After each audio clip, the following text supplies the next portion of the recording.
오늘은 우리 대한뉴스 교장원의 통합, 우리 교단 전체가 함께 3.1절 기념, 100주년 기념 예배로 드리는 날입니다. 100년 전이죠. 딱 100년 전 3.1절 독립만세운동을 외치며 독립선언서를 외쳤을 때에 그때 그 33인 중에 16명이 우리 그리스도인들이었습니다. 절반이 넘는 숫자가 우리 그리스도인들이었고, 그 다음에 이제 천도교가 15명이었고, 불교가 2명이었습니다. 당시 천도교 신자들이 300만 명이었다 그래요. 그 얼마 안 되는 인구 때 천도교 신자들이 300만 명이었다라고 하는 것은 사실은 이제 오늘날의 개념처럼 어떤 그런 종교적인 어떤 숫자라기보다는 동학혁명과 우리 또 민족적으로 내려왔던 그 샤머니즘 같은 것들이 함께 결합되어진 어떤 이념적인 것도 굉장히 강하게 되었던 그러한 숫자, 그런 쪽에 속해 있었던, 그쪽을 따랐던 사람들의 숫자가 300만 명이었다고 생각을 하면 될 것 같습니다. 그리고 교회는 그 중에서 이제 가장 조직적으로 교회 예배당이라고 하는 그 당을 가지고 있었고, 하다 보니까 이 교회가 태극기를 나르고 또 독립선언서를 나르고 하는 그러한 거점으로 활용되는 데 있어서는 가장 큰 역할을 했다고 볼 수가 있을 것입니다. 물론 이제 33명 중에서 변절을 한 사람도 없지 않습니다. 그 중에 특별히 기독교인이 2명이 있죠. 한 사람은 박희도라고 하는 사람은 상당히 심하게 변절을 했고, 그 다음에 정찬수 목사라고 하는 분은 그분에 비하면 좀 덜 변절을 했어요. 사실은 변절이라기보다는 그분 같은 경우에는 신앙생활 쪽으로 나아가겠다고 생각을 했던 그런 분들이고, 얼마 전에 어떤 이제 사람들이 33인 전체가 거의 다 변절을 한 것처럼 그렇게 이야기를 한 사람도 있었지만, 그거는 역사를 잘 모르는 사람, 사실 역사라고 하는 것이 무겁게 이야기할 부분인데 너무 가볍게 토크하는 것처럼 그렇게 이야기를 해서 상당히 비판을 받았던 그러한 적도 있습니다. 특별히 그리스도인들은 대부분이 다 변절을 했다라고 하는 그러한 생각들을 하기도 하지만, 남강 이승훈 선생 같은 경우를 우리가 볼 때에 그분의 그 독립운동사 이런 것들을 보고 변절을 했다고 생각하는 사람은 그 사람은 전혀 남강 이승훈 선생을 모르는 분이죠. 또한 이필주 목사 같은 분들도 처음부터 끝까지 독립운동을 했던 그러한 분입니다.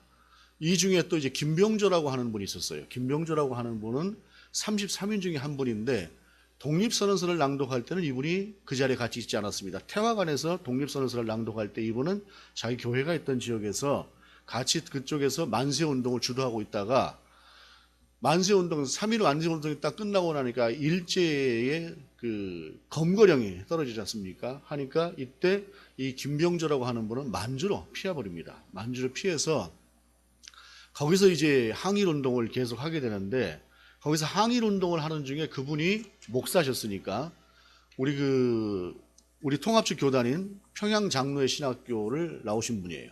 그래서 그분이 1917년인가 그때 이제 안수를 받으셨던 분인데, 이분이 목사로서 그쪽에서 독립운동을 하시면서 뭐를 그때 발표하게 되냐면 독립통고문이다라고 하는 것을 발표를 하게 돼요.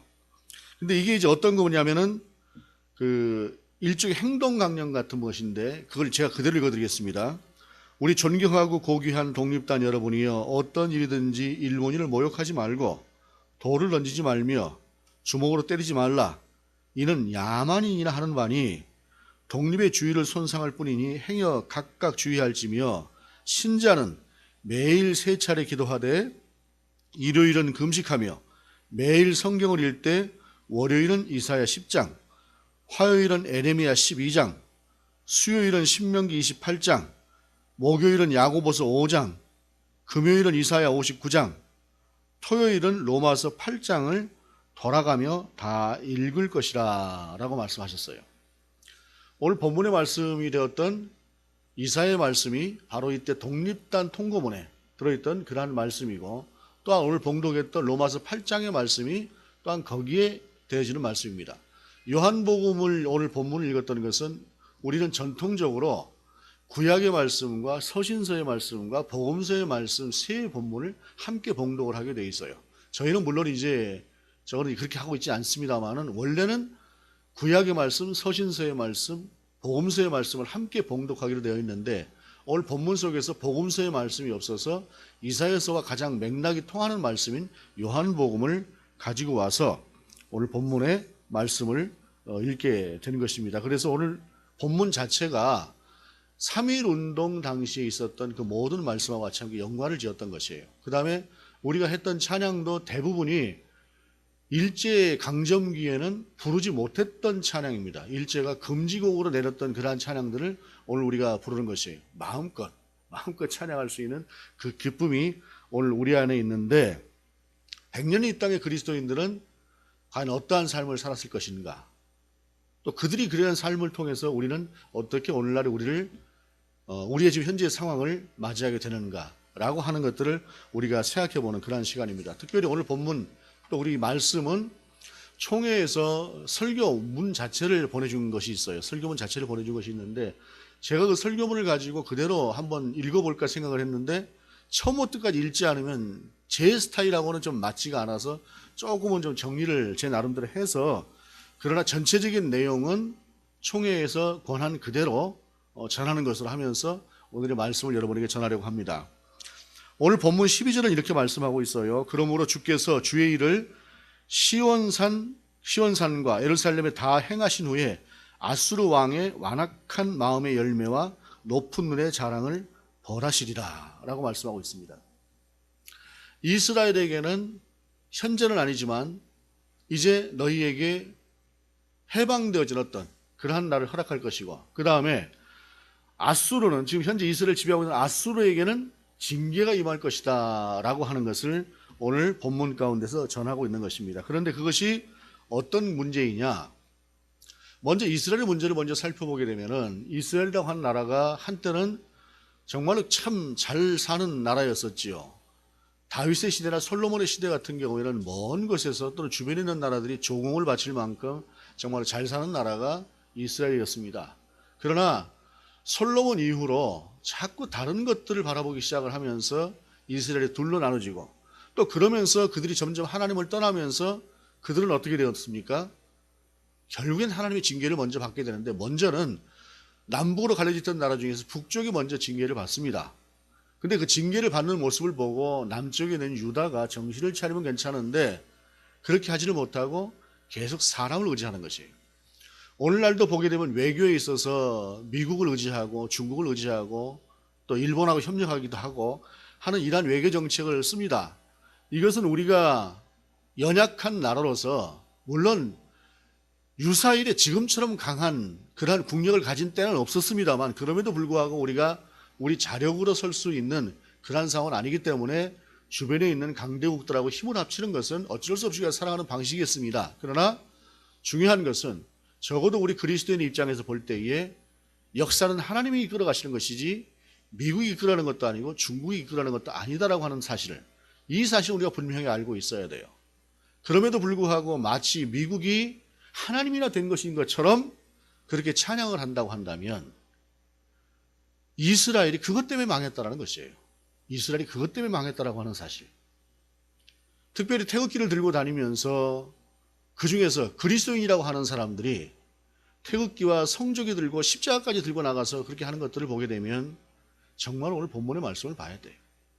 이스라엘이 망했던 이유는 너희는 애굽도 보지 마라, 아수르도 보지 마라, 오직 하나님만 바라보라 라고 하는 그 선지자들의 말씀을 듣지 않고 이쪽이 좀 도움을 줄 것 같으니까 이쪽을 자꾸 향하고, 또 저쪽이 도움을 줄 것 같으니까 저쪽을 자꾸 향하고, 여러분 하나님처럼 처음부터 끝까지 우리의 편이 되어져서 우리의 인생을 책임지시는 분은 이 땅에 존재하지 않습니다. 누구도 자기의 유익이라고 하는 것을 먼저 구하지 상대 나라의 유익을 먼저 구해주는 나라는 이 땅에 존재하지 않습니다. 하나님만이 역사의 주인이시고 하나님만이 언제나 우리의 편이신 것입니다. 때로는 우리가 미국의 도움도 받아야 되죠. 가깝게 지내야 됩니다. 중국하고도 가깝게 지낼 필요가 있을 것입니다. 그러나 우리의 중심에는 하나님이 먼저여야 된다고 하는 사실이에요. 이것을 이들이 망각했으므로 이스라엘이 망한 것이죠. 그런데 중요한 것은 뭐냐면 하나님께서 그들을 망하게 하는 자들로 아수르를 쓰기도 하고 바벨론을 쓰기도 하셨지만, 그러나 그들은 도구일 뿐이라는 것이에요. 아수르도 바벨론도 모두가 다 도구일 뿐입니다. 그런데 오늘 본문을 보게 되면 도구였던 아수르의 행태가 방자했다라고 하는 사실이에요. 13절에 보게 되면은 아수르를 가리키는 것입니다. 그의 말에 나는 내 손의 힘과 내 지혜로 이 일을 행하였나니 나는 총명한 자라. 열국의 경계선을 걷어치웠고 그들의 재물을 약탈하였으며 또 용감한 자처럼 위에 거주한 자들을 낮추었으며 내 손으로 열국의 재물을 얻은 것은 새 보금자리를 얻은 것 같고 온 세계를 얻은 것은 내 버린 알을 주움 같았으나 날개를 치거나 입을 벌리거나 지저귀는 것이 하나도 없었다 하는도다. 아수르의 임금은 철저하게 자기 힘으로 이렇게 했다라고 자랑을 하고 있었다는 것이에요. 그리고 아수르는 역사상 가장 잔인한 민족이 아수르였다라고 전합니다. 물론 아수르만이 아니고 그 뒤에 나왔던 페르시아 같은 경우에도 잔혹하기는 사실 뭐 크게 다르진 않았습니다만은 어쨌든 아수르는 대단히 잔혹한 민족이었습니다. 자기들이 정복했던 자들에 대해서 아주 악하게 심하게 핍박하고 했던 그들에 대해서, 그리고 또한 특별히 그들이 더 이상 거칠 것이 없다라고 생각하는 그 힘을 가지고 마음껏 휘두를 그때에 하나님께서는 그 모습을 보고 징계를 하기로 결정을 하셨다라고 하는 사실입니다. 오늘날 우리의 시대를 돌아본다고 해도 그런 모습을 가진 이들이 많이 있을 수 있습니다. 모든 것은 하나님께로부터 온 것이죠. 하나님께로부터 오지 않은 것이 어떤 것이 있겠습니까? 단 한 가지도 하나님께서 우리에게 허락하지 않은 것은 없습니다. 세상의 모든 것을 가질 만큼 큰 힘을 가졌다고 할지라도 그 자체도 근본은 하나님께로부터 온 것입니다. 지난 금요일이었습니다. 제가 역대상을 읽으면서 사울이 죽었던 그 마지막 순간을 보면서 참 가슴이 답답하다 하는 생각을 했습니다. 40년 동안 이스라엘의 왕으로서 그가 했던 일들이 참 컸지요. 그런데 마지막에 그가 하나님 앞에 그가 자꾸 방자해지고 교만해지기 시작하면서 하나님을 넘어서는 그런 상태로 그가 살게 되지 않았습니까? 그러다 결국에 그가 마지막을 장식하게 되는 것은 쫓기다가 이제 블레셋 군대에 의해서 이제 거의 자기가 죽게 되었을 그 무렵에 하는 말이 그렇게 이야기를 하죠. 저 할례 받지 못한 자들에 의해서 내가 욕을 당할까 두렵다. 자기를 따르는 자에게. 그러니까 너는 나를 죽여달라 라고 이야기를 하는 것이에요. 모든 권세를 다 쥐고 있었던 것 같은 그가 마지막에 한 것은 저 할례 받지 못한 자에게 내가 죽임을 당할 것 같다. 그러니 네가 나를 대신해 죽여달라 하고 자기를 따르는 자에게 이야기를 하는 것입니다. 그런데 어찌 왕을 죽이겠습니까? 결국에는 칼을 놓고 자기가 거기에 엎어지면서 자결을 하는 것으로 사울의 인생이 끝이 납니다. 그의 가족이 거기서 다 그렇게 몰살을 당해버려요. 아둥바둥하면서 자기의 권세인 것처럼 지키려고 최선을 다했지만 그의 마지막은 길보아 산에서 그렇게 엎드려져 죽는 가장 비참한 최후를 맞이하게 되는 것이 그의 최후였다는 것입니다. 이스라엘의 초대 왕으로 가장 사람들의 존경을 받으면서 하나님의 뜻대로만 살았다고 한다면 그의 통치가 무궁했을지도 모를 일입니다. 그런데 그가 교만했고 하나님을 떠났고 하나님의 뜻이 아닌 자기 욕심을 따라가면서 사울이 그렇게 되었어요. 특별히 그가 그럴 수밖에 없었다라고 생각되는 것은 자기의 아들 요나단이 아니라 다윗이라고 하는 사람을 하나님께서 세웠다라고 하는 것에서 그가 엇나가기 시작한 것이죠. 왕조에 있어서 왕조라고 하는 것은 당연히 아들이 왕위를 이어받는 건데 왜 하나님께서 다윗을 세우셨을까? 그에 속에서 그런 의문점이 들었던 것도 당연했을 것입니다. 그리고 이건 아마 잘못된 것일 거야 라고 하는 생각을 했던 것도 당연할 것이에요. 왜냐하면 하나님께서 내게 안수하셨는데, 그래서 기름 부어서 왕으로 세우셨는데 내 아들이 왕이 되는 것이 당연하지 라고 하는 생각을 하는 것도 당연했을 것입니다. 어쩌면 자기 입장에서는. 그러나 그가 하나님 앞에서 깊이 들었다고 한다면 그는 하나님의 뜻이 무엇인가 하는 것을 분명히 깨달을 수 있었을 것입니다. 오늘날 명성교회 문제가 그렇습니다. 명성교회는 명성교회대로 자기들의 이유가 분명히 있겠지요. 자기들 논리가 분명히 있을 것입니다. 그러나 그들이 깊이 있게 하나님 앞에 들어가지 않는다고 한다면 그들이 가진 그 교만으로 인해서 그들은 결코 하나님의 음성을 들을 수 없을 것입니다. 자기들의 욕심대로 가는 것이죠.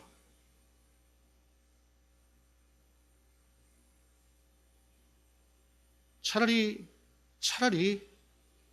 큰 인생이 아니라 작은 것들을 보고 사는 것이 훨씬 더 큰 복일 수 있다라고 하는 생각을 하면서, 저는 사울이 기질적으로 참 마음에 드는 사람이에요. 기질적으로. 그러다 보니까 어찌 보게 되면 사울하고 저하고 좀 같이 이렇게 이입되는 것이 있었던 것 같아요. 참 엊그저께 금요일 날 그 말씀을 읽으면서 답답한, 또 한편으로 먹먹한 그런 생각을 했습니다. 그런데 우리가 살아갈 때에 자칫 하나님을 바라보지 않으면 실패하기 쉬운 것이 바로 그와 같은 것이다라고 하는 사실입니다. 사울인들 얼마든지 자기를 변호할 그럴 말들이 없었겠어요? 그러나 하나님의 생각은 우리의 생각과 다르다는 것입니다. 우리는 수많은 왜? 라고 하는 질문을 가지면서 세상을 살아갈 수도 있겠지만,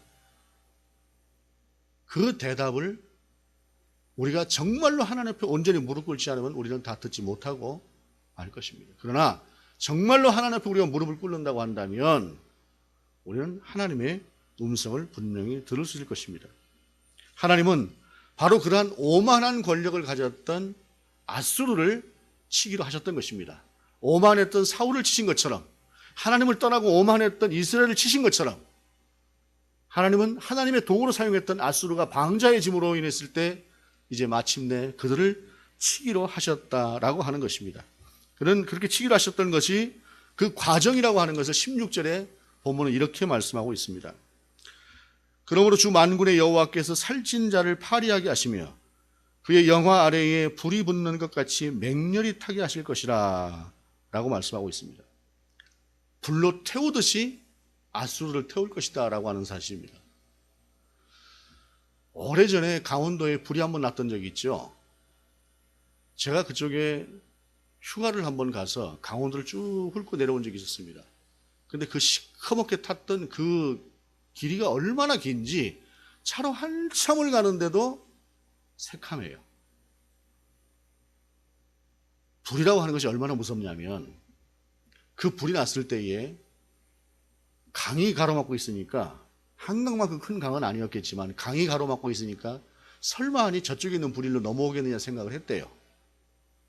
그런데 한 100여 미터 되는 그 강을 그 불이 넘어서 오더랍니다. 그 불이, 여러분, 불이라고 하는 것은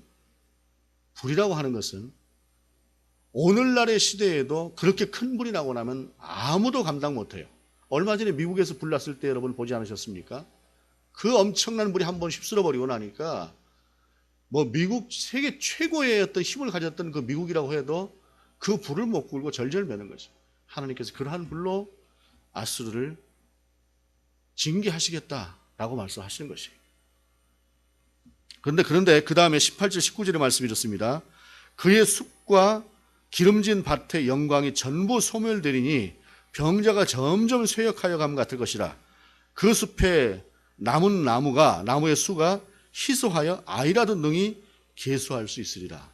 불로 인해서 아수르가 그렇게 망할 것이다라고 하는 사실입니다. 그런데 이 말씀 속에 참 오묘하신 말씀이 있어요. 17절에 이스라엘의 빛은 불이 되고 그의 거룩하신 이의 불꽃이 되실 것이라. 하루 사이에 그의 가시와 찔레가 소멸되며. 어떤 불이라고 하는 것은 교만한 자를 싹 태워버리는 그러한 불인데, 어떠한 불이라고 하는 것은 평소에 자기 자신을 찌르던 가시와 같은 것들을 태워버리는 그러한 불로 하나님께서 사용하신다라고 하는 사실입니다. 여러분, 하나님께서 역사를 주관하신다라고 하는 것은 어떤 의미입니까? 큰 어려움이 온다고 할 때에 그 어려움 속에서도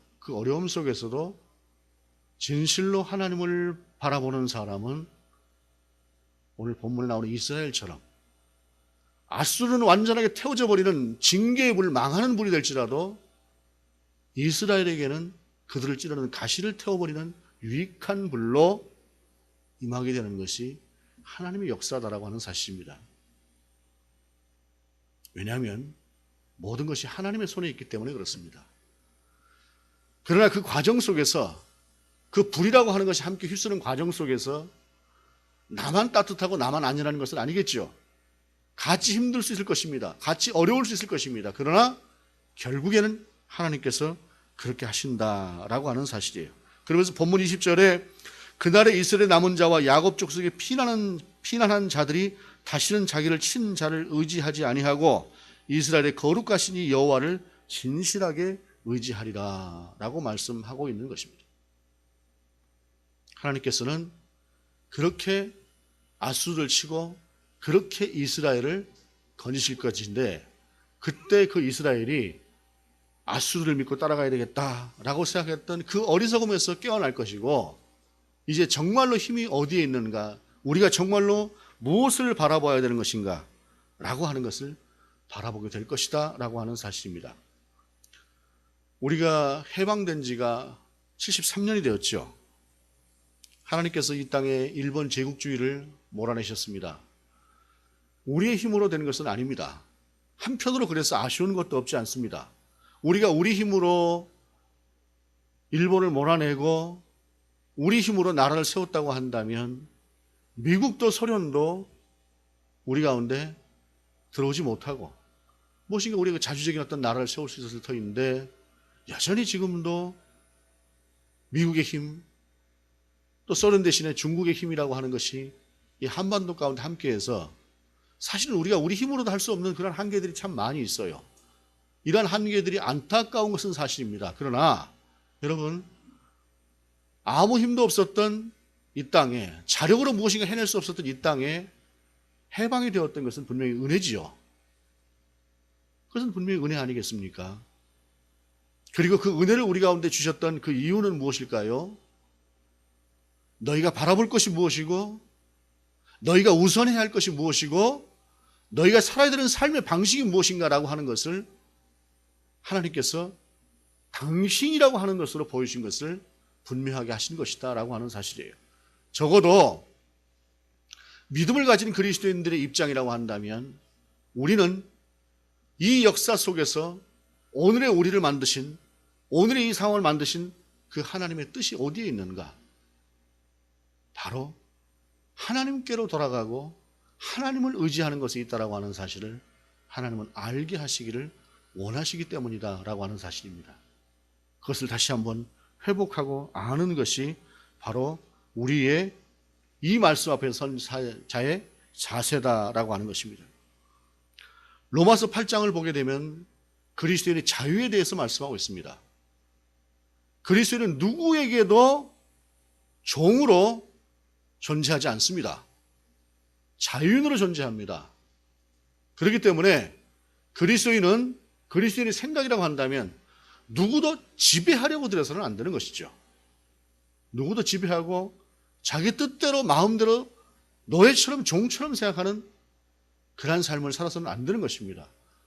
비록 살아가면서 질서라고 하는 것이 있어서 위가 있고 아래가 있고 라고 하는 것으로 인해서 무엇인가 명령해야 되는 입장이 있다고 한다면 명령하되, 그러나 종처럼 명령하는 것이 아니라 동료로서 예의를 갖추어서 명하고, 따르는 사람도 역시 종으로 따르는 것이 아니라 당당함으로 따르고, 이렇게 일을 해나가는 것들, 이것이 바로 그리스도인의 자세지요.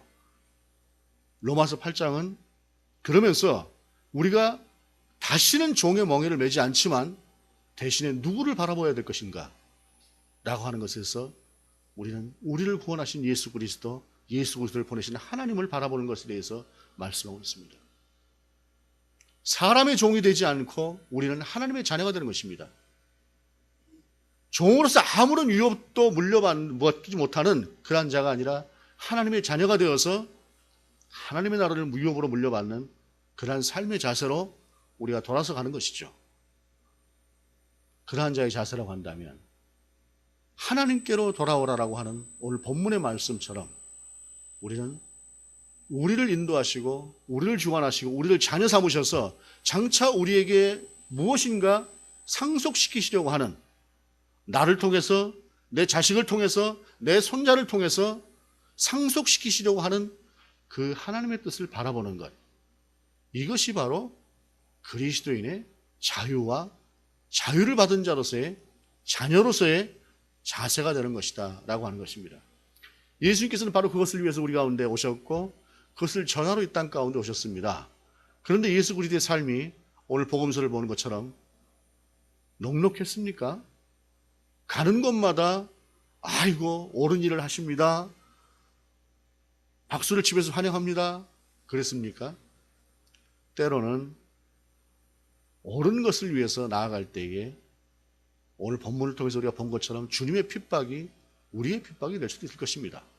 그러나 진리는 진리로, 옳은 것은 옳은 것으로 우리가 또한 함께 지키며 나아가는 것, 그것이 바로 우리가 살아야 될 삶일 것입니다. 시문이라고 하는 분 있죠. 상록수를 쓰셨던 분. 그분이 그날이 오면 이라고 하는 시를 썼어요. 참 그 시를 보면 가슴이 아픈 그러한 시입니다. 제가 읽어드리겠습니다.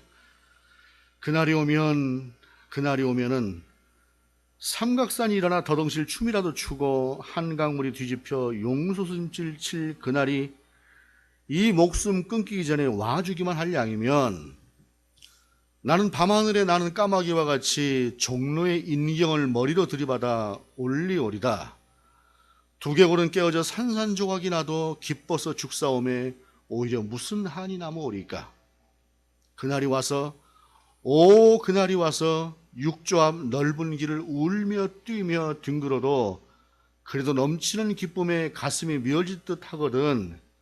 드는 칼로 이 몸의 가죽이라도 벗겨서 커다란 북을 들쳐매고는 여러분의 행렬에 앞장을 서오리다. 우렁찬 그 소리를 한 번이라도 듣기만 하면 그 자리에 거꾸로져도 눈을 감겠소이다. 참 비장한 시 아닙니까? 누군가에게는 자신의 머리로 종을 쳐서 두개골이 산산조각이 난다고 할지라도 그 기쁨을 맛보고 싶다는 것입니다. 자기 몸에 가죽을 벗겨버린다고 할지라도 누군가에게는 그날을 보고 싶다라고 하는 그 날을